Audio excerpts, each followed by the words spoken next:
Hello అండి. ఈరోజు మేము వెజిటేబుల్ మార్కెట్‌కి వెళ్ళాము. కూరగాయలను కొనుక్కొని వచ్చాము.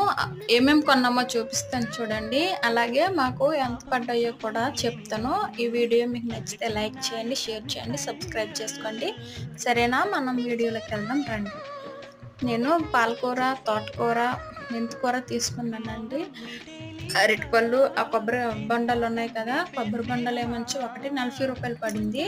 కొబ్బరికాయ అనేది 50 రూపాయలు, టమాటాలు కూడా 50 పుదీనా ఉంది కదా, పుదీనా 20 రూపాయలు. బెండకాయలు కావాల్సిన కూరగాయలను తీసుకున్నాను, అది 30 రూపాయలండి. కొత్తిమీర అనేది, తోటకూర అనేది 30 రూపాయలకి తీసుకున్నాం. తోటకూర 30, పాలకూర 30, కొత్తిమీర కూడా మెంతికూర కూడా 30 రూపాయలకి తీసుకున్నామండి. మన సైడ్ అయితే 5 రూపాయలు 10 రూపాయలకే దొరికేస్తాయి కదా.